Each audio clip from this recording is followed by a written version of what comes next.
Hi, this is Carson with Troy, and I have with me Becca Lee Gardner. She is a fantasy science fiction author. Becca, thank you so much for getting on with me today. Go ahead and introduce yourself and some of the works that you've written. Yeah, thank you. Thanks for having me. Like you said, I'm Becca Lee Gardner. I'm fairly new to the fantasy sci-fi genre, but I've always been a fan. So this year I've produced two um, children's like chapter books, sci-fi fantasy, but before that was a sci-fi horror, and now I'm currently working on an epic fantasy. So always sort of in that sci-fi fantasy realm. Um, I have a bachelor's degree in English literature, which, if you've had any English classes, that just means that I like overcame my degree in order to still write. Like it's not, I don't know if it's a credit, but it's something, And I've won an honorable mention with the Red of the Future contest, short story contest, 8 times. My eighth one just came through a couple of weeks ago. So um, that's sort of my like I've played around with a lot of different mediums. I've done obviously short stories, like I mentioned with honorable mention and Writers of the Future, but I've written some screenplays and some comics and now novels. So I've always loved story and all of its mediums, and really just sci-fi fantasy is my where my heart's at. So So that's a lot. Screenplays, short stories, novels. How do you transition between them? And uh, then it, what are some of the challenges with that? yeah, it was really sort of a journey for me because Um, when I was a kid, I got into reading and writing by like reading the Star Wars extended universe novels. Like that's what got my heart in like fifth grade. They were at that point they didn't really have a lot of like junior sort of novels. They were all just adult novels. So I had to like up my reading level in order to access the stories I wanted to read. I dove into those and I loved them. I read them all. And then as I decided I wanted to be a writer, I sort of told myself that I wasn't like that a novel was too big, like it was too much, it was too perfect for me to access. So I started accessing stories in different ways. So I started short stories. The Writers of the Future contest is fantastic. So if you have any listeners that are writing or aspiring writers, that's a great contest to enter. Um, I started doing that, and in like 2013 at entering, and so it's been a long time of me just entering this contest. So was doing short stories, and then um, I got some feedback at a writing conference that was that, that shook me. That essentially was that like my descriptions were too distracting for the story, and I was like, you know what I'm going to do is I'm going to write a story. I'm going to become a storyteller. And what's a medium where my descriptions don't matter to the reader, and that's comics, right? Because the descriptions are only for the artist, and the artist takes those descriptions and makes them into the art. And my story has to stand up, and I get to collaborate with artists. So then I moved into comics, and I met my good friend Doug Wagner, who's local to Utah and a fantastic comic book writer, and worked with him on some scripts. And I got paid for some scripts too, and that was fun. And then I was like, you know what, like I think this collaboration is really fun. Like I should try some screenplays. And so I wrote a few. And all the while, my heart wanted to write novels. And it was just sort of this like long journey of me wanting to access story and just being afraid to access the novel, which was my heart. That's where my heart fell in love with story. And it's just been this sort of long path to get back there. So um, there's definitely some things to learn when you move mediums. But at the heart of story is the same. Good characters, good plot, like good suspense, good like these moments. They might look different in different mediums, but they there's still some magic that translates. So That's amazing. Having 8 honorable mentions in Riders of the Future is impressive. When you are creating stories for those, you have to basically get in and get out in a few amount of words. Um, when you're brainstorming and when you're trying to come up with ideas, what are you looking for before you put pen to paper? that's a good question. I For short stories, I'll explore almost any nugget of an idea because I know I don't have to sustain it for very long. Like it's a sprint. I can sprint with a lot of things, and I like to try maybe characters that would not want to stay in their head for several hours. Like if you're reading a novel, you're going to be in that head for a long time.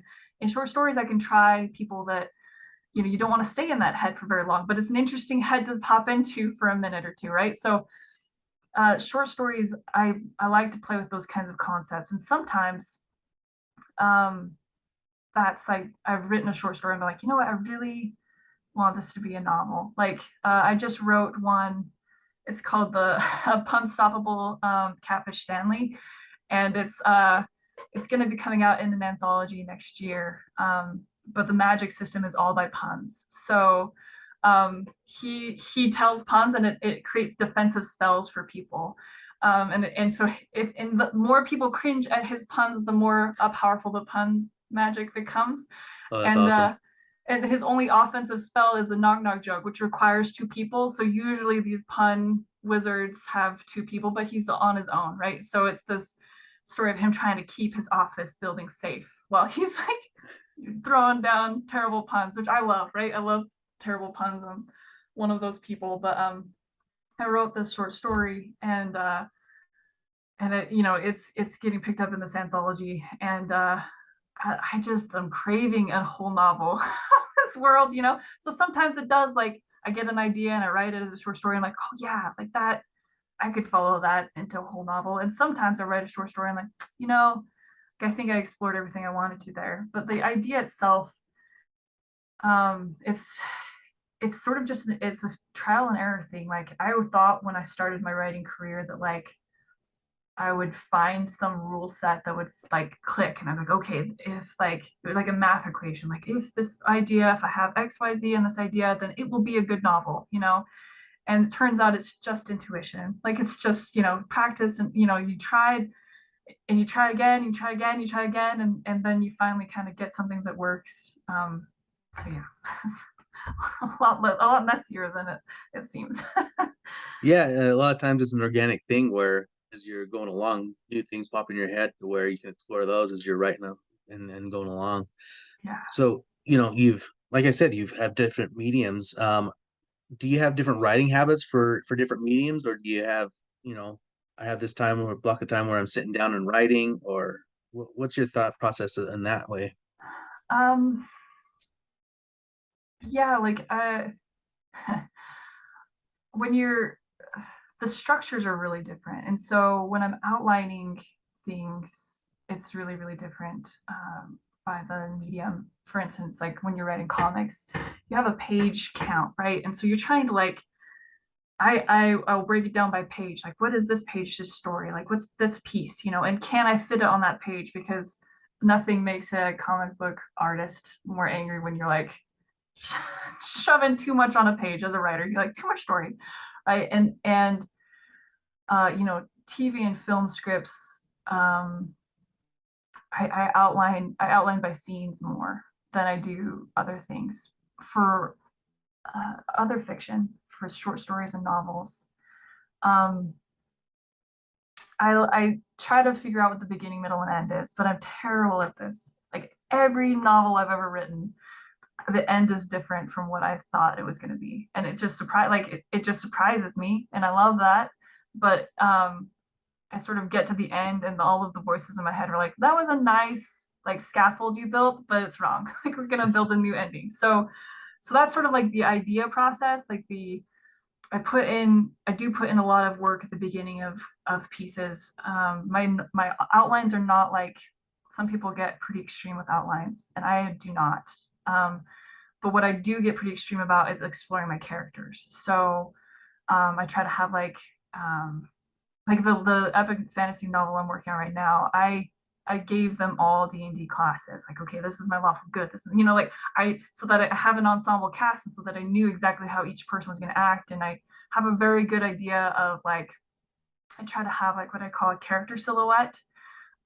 It's something that I borrowed from artists. There's this idea that like if you're doing character design, if you took all of the design away and just made them a black silhouette, would you be able to tell the difference between each character? And I try to do that with like my character sketches for my characters in my novels and short stories. Like uh, is if these two people are together, can, you know, if they can't share the same word, they can't both be thoughtful, right? Like if I'm going to call one thoughtful, the other one needs to be something else. Like they need to have their own spaces. So I approach it that way. As far as like processes and like putting words down on the page, that just depends on the day. Like I'm a mom with 3 kids, and right now Hmm. they're all at school, which is great. It's great. I love my kids, but it's nice to have some space for my career. Um, but it just like depends on the workflow of the day. I've been going the last few months. I've been walking a lot. I could walk 10 miles a day from Oh like wow. I start like 4 o'clock in the morning because then like everyone's asleep and nobody misses mom, right? And so that's been a really good time for brainstorming. And I'll like write notes for the day of like, okay, this is what I want this chapter to be, or like the next few chapters, these are notes on them. So that's part of the process there. But otherwise, just like butt in the chair, like get the words down. And when I'm drafting new things, I have a word count that I will hit, and I will not go to bed unless I have that. So that's my like uh, reward and punishment because I still wake up at 4 no matter when I go to bed. So get the words done before 10 o'clock, or you're not going to be able to function tomorrow. So No, and that's a couple of great habits, getting your butt in the chair and writing your goal, whatever that is, whether that's 250 words or 2,000 words.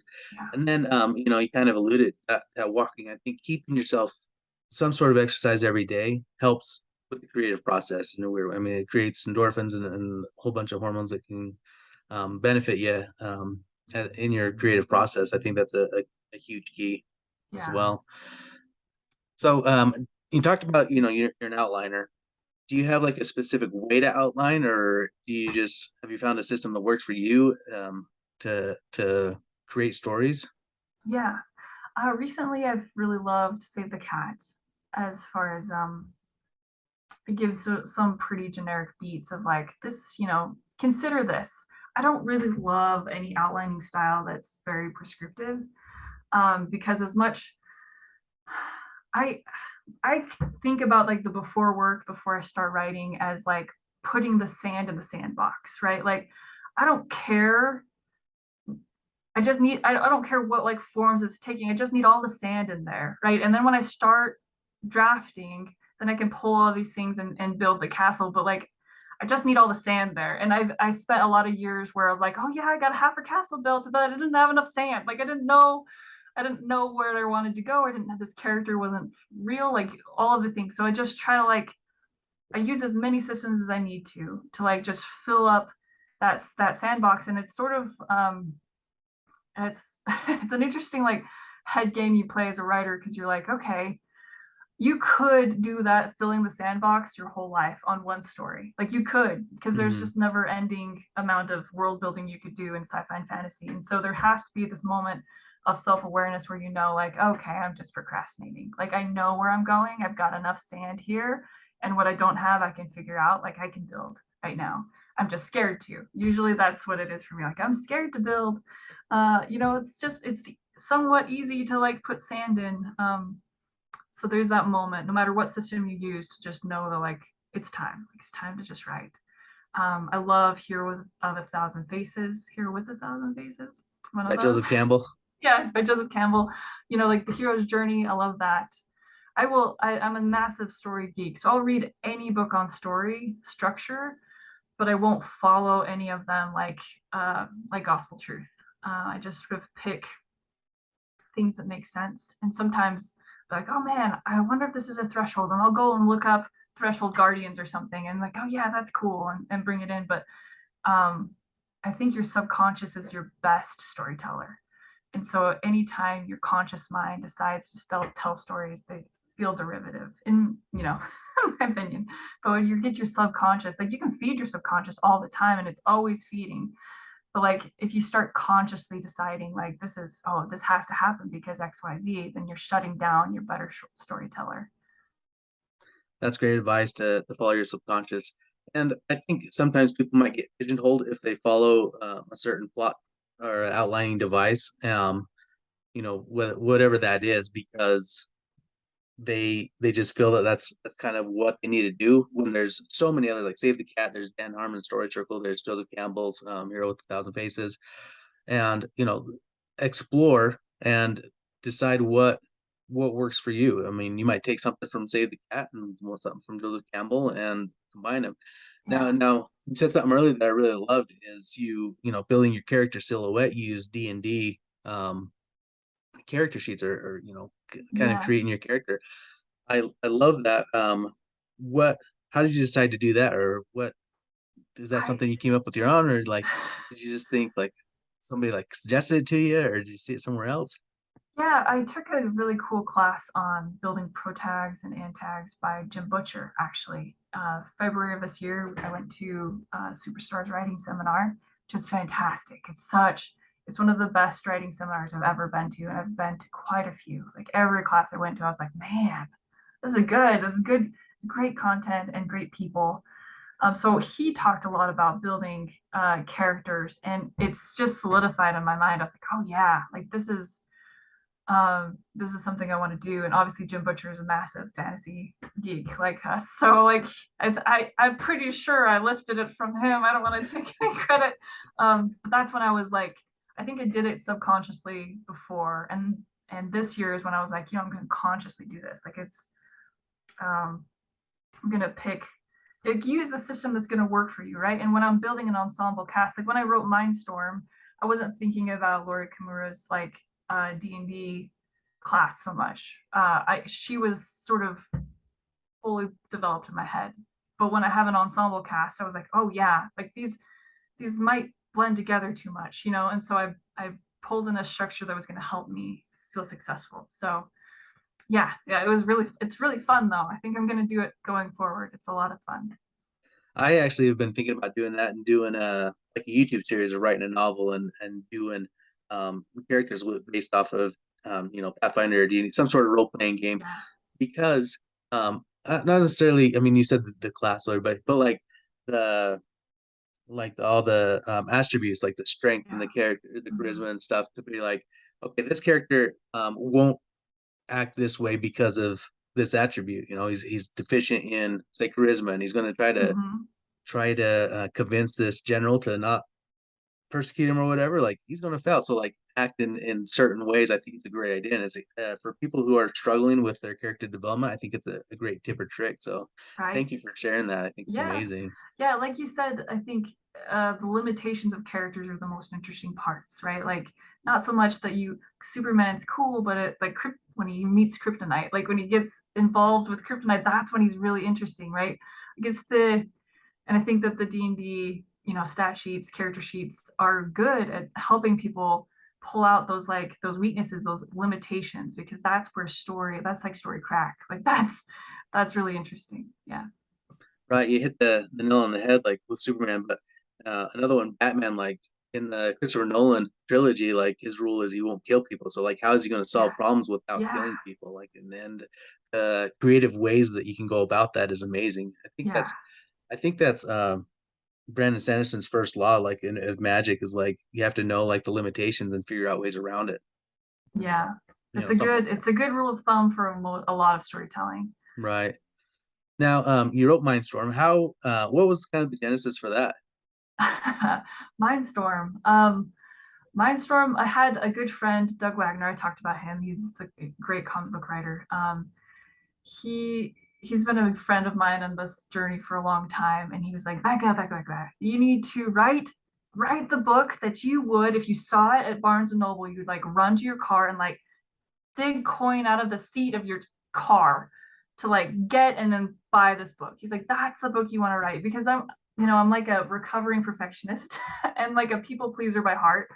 And so I could write stories that other people will love, like that will satisfy their sort of tastes. And that's how I got through my college career, right? Like I can write essays for the professors and they like it.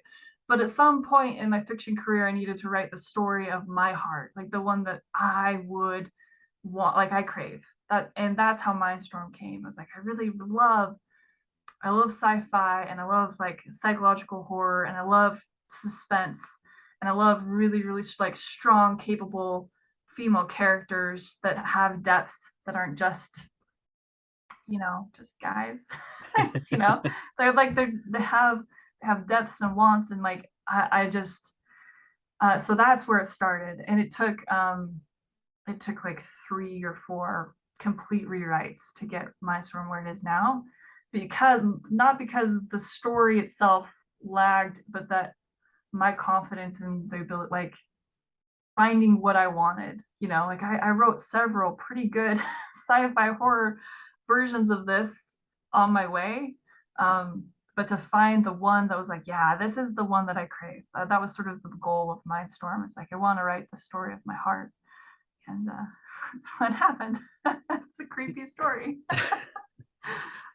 Sometimes people can get caught up in that perfection that you talked about and can prevent them from writing. Like if people would understand that like the first draft is the first draft, and you said you rewrote it like 3 or 4 times or whatever, and if people can realize that it's okay to change things, it's not going to affect you personally or whatever. Like you have to separate yourself from the story. Like the Yeah, story is not you, and if you can look at it objectively and be able to be willing to get rid of it.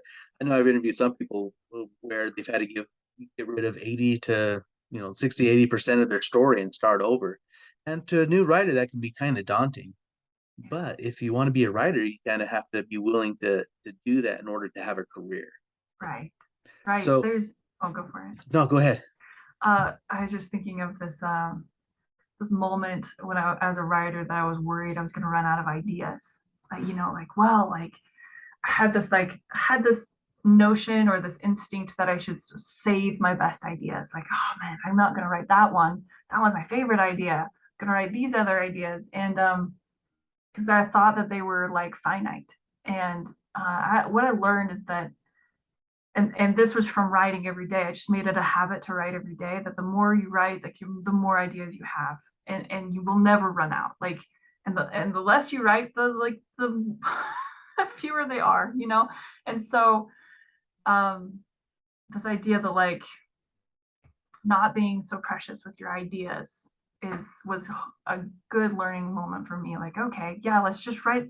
Let's like do the coolest thing I can think of today, and in 5 weeks I will have another cool idea. You know what I mean? Like when I'm ready to write another one, I will have more cool ideas, and that's awesome. But story is always king, and so like uh anytime I get too attached to a draft or a chapter or whatever, like I have to remind myself story's king. Like what's best for the story goes, not what's best for Becca. It's different. Yeah. Yeah, No, like I said earlier, you have to separate yourself. It's, yeah. and the more I talk to authors, the more that they say that like stories like a dime a dozen. Like when I interviewed Jim Butcher, you mentioned him earlier. Like that's one of the things he said, and he was challenged to write a series based on two totally unrelated things, and he's able to do it because stories dime a dozen, and you can be able to um, put things together in order to make a story. It doesn't have to be like this magical, angel singing Hmm. moment. Like Yeah, if you want to be a writer, like you said, like write every day, and those stories yeah. come. That's for sure. Now I met you at FanX. Conventions are, kind of an important part to meet fans and, sell your books. What was some of the things that you found successful as you were doing that? Oh man. Um, it was my first time selling in person, and that was such a good experience. It's so great. It's so great.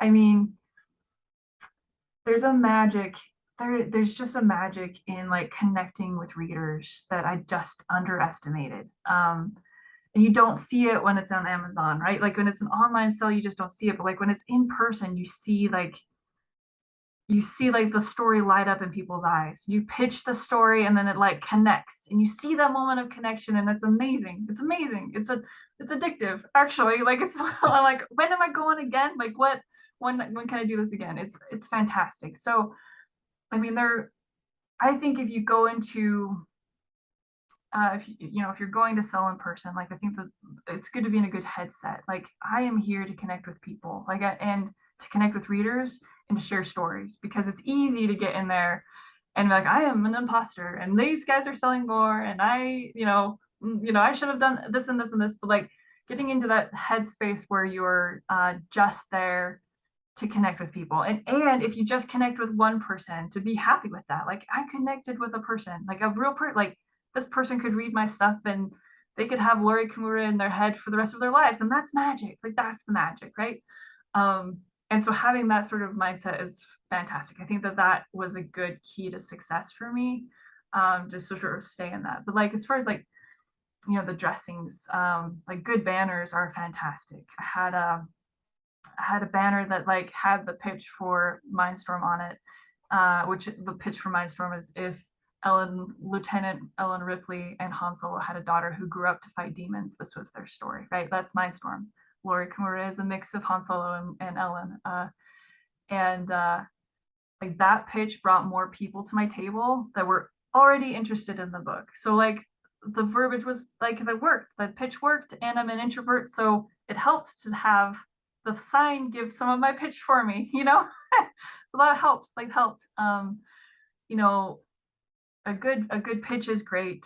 Good covers are great. I think all of those things are part of it, but I really really loved just connecting with people and talking story and like keeping that in my head. I think that was my favorite success of all of it. A lot of things came together and were really fantastic, but I just loved talking to people. Like I said, I had two children's books on my table that I wasn't expecting. I was expecting just to have Mindstorm on my table, and then I'd written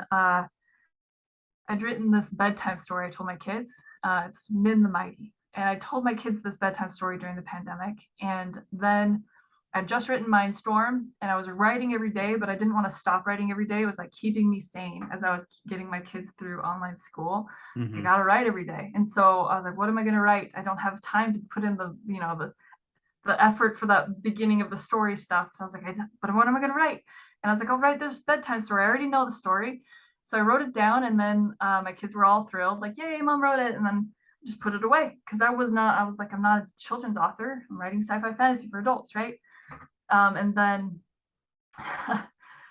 we get close to the convention, and I was talking to my friend Todd, and I was like, yeah, I'm gonna have this on my table. And he's like, that's cool, and my 11-year-old son comes running up to me, and he like yells on the phone. He's like, Todd, ask mom about Min. And I was like, what?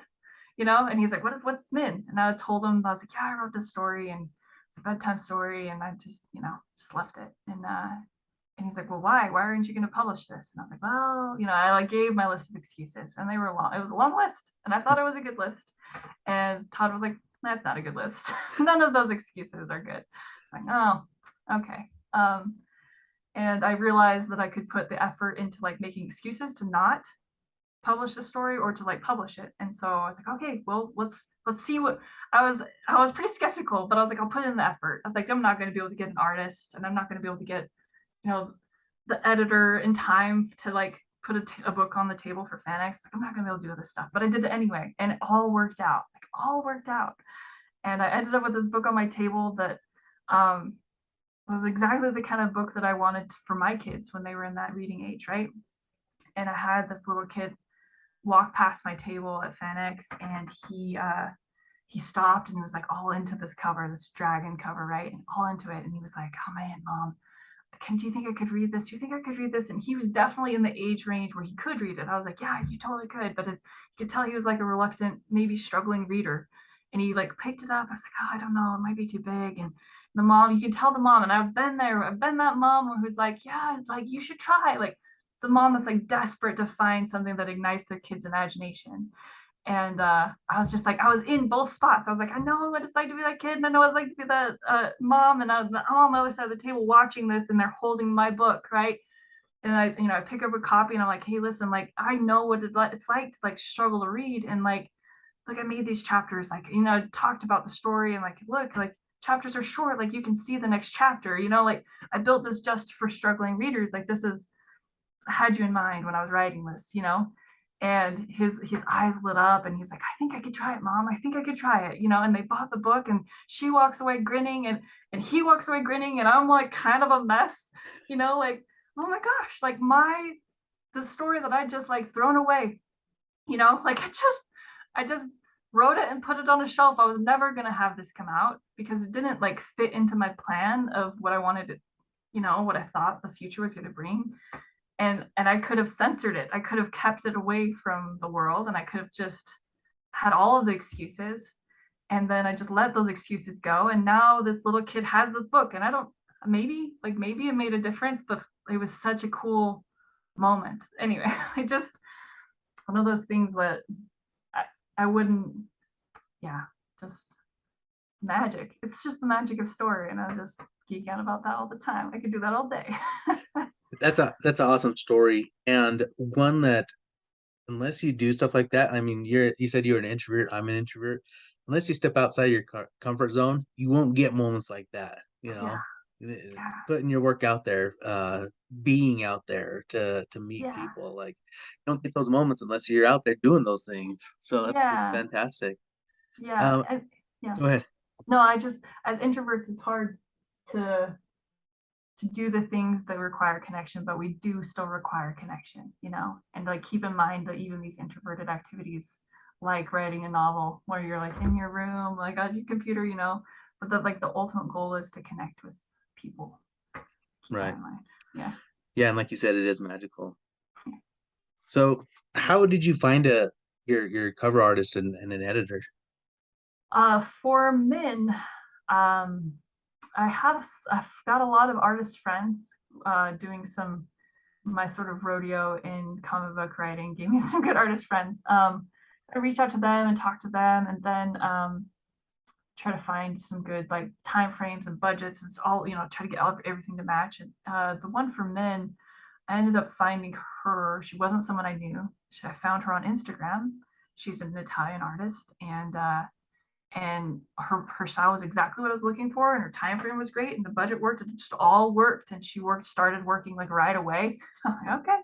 Um, and the editor was through I found her through connections, other writers, connections I met at Superstars writing seminars. So just messaging the writers that I knew, like, hey, I've got a children's book, chapter book. I don't know an editor that could do this. The editor for Mindstorm was Corwin Zahn, who's Timothy Zahn's son. Oh, Um, nice. yeah, yeah, yeah. Who, yeah, was a delight to work with. So good. I really loved working with him on Mindstorm. So I sort of had to find a different editor though, because I'm like, he's, like specialized, right? He was pretty specialized in sci-fi, and it was really, really a pleasure to work with. So yeah, working those connections, the author network, and finding good recommendations. There's just a lot of people out there to choose from, and I just tend to work off of recommendations from people I know. So That's one thing that I've learned since doing this podcast is how willing people are to help. yeah, And for those people, like you said, the introverts who are in their rooms writing and stuff, they might not think of reaching out to their favorite author or artist and to see if there's anybody that can help them out. And yeah, as an introvert, that's hard to do. Like I know how hard that is, yeah, but it really is key if you want to be successful and to put books out, or if you're an artist to get that art out there. Like yeah, you as crass as this is, sometimes you have to just set your introvertness aside yeah. and step out in the world a little bit. Yes, yes. Be bold. Yeah, Like my dad used to say, they can't take away your birthday.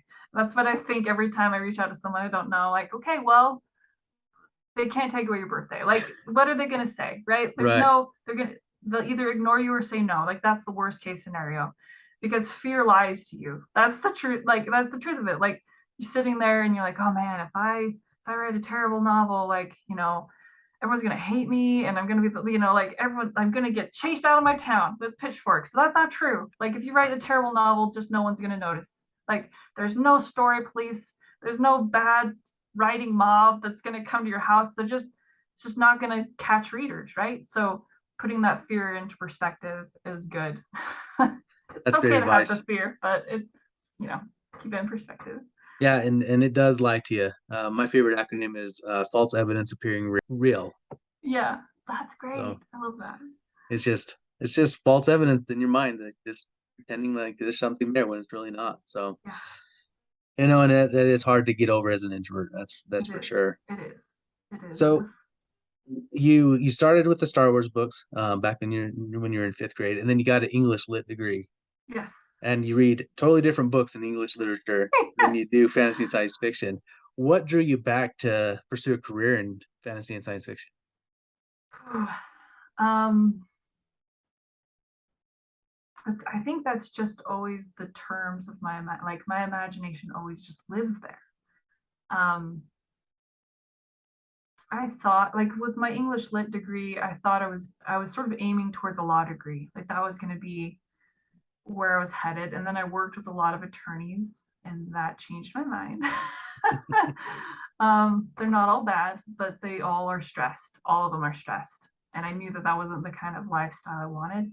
Um, but yeah, like I remember, like, I think that just I've always had an imagination that lived in the stars and in castles. And in, like, I think that that's always just where my imagination was. And I think that one of the best things about sci-fi and fantasy is that it's a genre of wonder. And I think I've always just been a person who delights in wonder. As I'm going on these walks at 4 a.m., I take, I don't know, 50 pictures of the sunrise and know that nobody wants to see except me. Like I'm not getting into any galleries, right? But like there's like just the sense of wonder that's just a part of me. And that I think that's what drives me to come back to sci-fi and fantasy. That's amazing.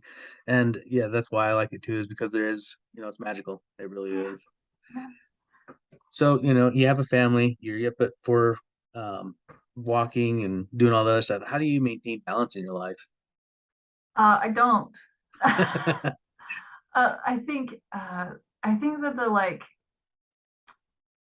the sort of misconception about balance is that it's like a perfect, unerring effort. But the truth of it is, when you're balancing on a balance beam or whatever, especially if you're clumsy and tall like me, there's a lot of teetering. Like there's a lot of like back and forth. And so, like for me, balance really isn't like getting it perfect every day. It's an overall look of like, okay, well, like today I pushed really hard on writing, and like saw the kids less than I wanted to, or and so I'm gonna read like this week, teeter this way, and we're gonna go on a date, and we're all gonna go to the movie or whatever. Like there's just this like back and forth interplay, and I think it just takes a lot of communication with your family and a lot of self-awareness to know like what's most important for you, like what are your top three, and just make sure that you hit those top three every day. And even if it's in different degrees, like if you're writing 10% and everything else is taking 90, then you still hit it, you still got your top three done. So That's a great answer. And it's one, I ask this almost everybody, and I think that's the best answer I've heard as far as when you're balanced, you are teetering. If you're looking at an airplane's flight from, I don't know, say Salt Lake to London, like a lot of times there's lots of adjustments, your plane isn't yeah, right, like, yeah, and and that's what balance is to me, like being able to self-correct and be able to um get back on track with if you like you yeah, said, neglect your kids for a day because you have to write, and then neglect your writing because you have your kids. Like it's yeah, it's that balance of teetering and self-correcting when you're off course. exactly, I think that's exactly. that's a fantastic answer that you gave. So Becca, if somebody was starting this journey, what kind of advice would you give them? Oh, um, just keep writing. Just dare to be bad at it. Like if you um, ever want to be good at something, you have to dare to be bad at it first. And it takes a lot of courage, especially in the world of like information and instant visibility that is the internet. It's hard to feel like so judged, and you see people that like look like it's like the filter, like there's just a filter on life right now, and it's hard to like put your art or put yourself forward. But I wish I would have dared to be bad sooner. Hmm, that's great advice. Now you're working on an epic fantasy novel right now. Do you have a time frame of when that will be out? Yeah, so you know early to mid next year. So I'm working, it's a fantastic project. It's called Eldros Legacy.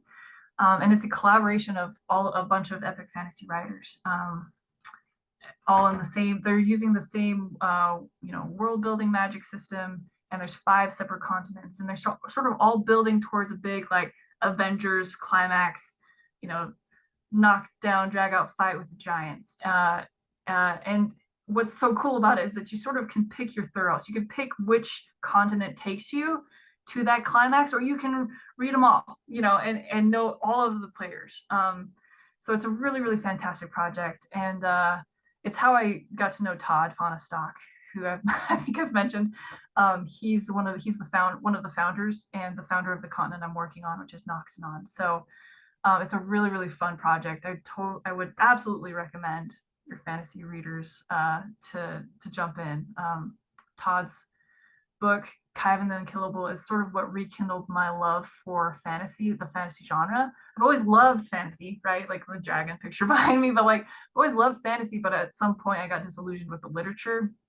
The like the amount of barriers put in between me and the story. There's like so much world building or so much like it just was it just I just got worn out. And I was like, I can't. I got a little bunch of little kids around, and doing all this stuff. I can't read 10,000 words. Like it just, just to get to the next chapter. And Todd's book, Kevin the Killable, like was it just made me fall in love with fantasy all over again. It has all of the magic and heart and world building that I love in fantasy, but like none of the boring parts. And I just absolutely loved it. Anyway, so I'm working in his continent, and so that book is called World Breaker. It should come out, spring of next year. So I'm just finishing edits on it now. So it's right in the pipeline. But yeah, That's awesome. What have been some of the challenges of writing in somebody else's world? um, I don't. I have loved every part of it. That's good. I don't know if there's been like I don't know if there's been any sort of moment where I was like, oh man, I don't know if I want to do this. Like I've obviously finding someone's world that I loved as a fan before I entered, fantastic. That's a good way to go because I Yeah, was all in on Noxanon before I started writing in Noxanon. So that helps a lot. And like having a collaborator like Todd who is very much into like yes and like when I propose an idea, he's like, oh yeah, yeah, yeah, and like and this is how it can fit. He's not into like sort of being precious with his ideas or like restricting the world at all. He wants it to be expansive, and so that's key. I don't think that every collaboration has that. So I think I walked into sort of like a golden world where I was like everything's great, like this is great. But I mean, probably if I'm going to be honest, like probably the biggest challenge for me is that like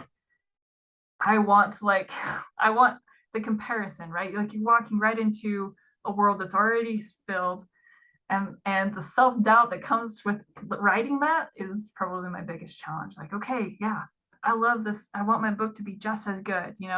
And anytime I can kind of get into that comparison headspace, it shuts down that creativity. So anytime I'm like, oh well, I gotta prove myself, like that is an immediate shutdown of my right. creativity. So staying in a good headspace of like, no, I'm just gonna write a cool story. Story is king. Let's get this done, and then everything's fine. It's got to be pretty exciting too when an author says, "Hey, will you write in my universe to expand the story?" Yeah, yeah, it's so great. It's so great. I have Kyvan then Killable. Kyvan, the character Kyvan is like this, badass, like sort of unstoppable warrior, right? And he can do the impossible. He's just like he's so cool. He's so cool. And one of my favorite things that I've done in this novel is I created this like lemur cat creature. I call it Kava Cat, and it has like black horns and like bright blue eyes. It's sort of like my 11-year-old son's always like, what kind of animal are you putting in your world? He's always like he's like big cat lover, lemur lover, and so I built this like cat lemur mix creature to be on this character's companion, and I named him Kyvan the Kappa Cat because I thought it was funny, like Kyvan the Unkillable, Kyvan the Kappa Cat. And I remember like presenting it to Todd and be like, hey, what do you think if this weird sort of irreverent creature is named after your like Supermanish warrior? And he laughed, like he delighted in it. It was so fun. It's just, yeah, it was a good That's match. that's awesome. Fantastic. Well, Becca, thank you so much. For those that are looking forward to that next spring. That'd be Yeah. exciting. Go ahead and Yeah. tell people how they get a hold of you, and if they want to read Mindstorm or other of your short stories. Yeah. Yeah. So BeccaLeeG.com is my website. And that's my handle for almost all of my social media. So um, Twitter, Facebook, Instagram, Becca Lee G. And if you want to like check out Mindstorm or Min the Mighty or the Force Glows or anything else I'm working on, they're all on Amazon. So look me up, Becca Lee Gardner. And yeah, you feel free to email me too if you have questions, if you have, writers or anything that if I can help at all. I don't know. Sometimes I don't know how much I've got to share, but like I would love to help other writers. Building that network is important to me. So uh, Becca Lee Gardner at gmail.com is my email. So just reach out. Perfect. Thank you so much for getting on with me today. I learned a lot from you. Hey, I appreciate you. Thank you so much for having me. Thank you for listening to the Troy Podcast. Please subscribe, like, and share with your friends.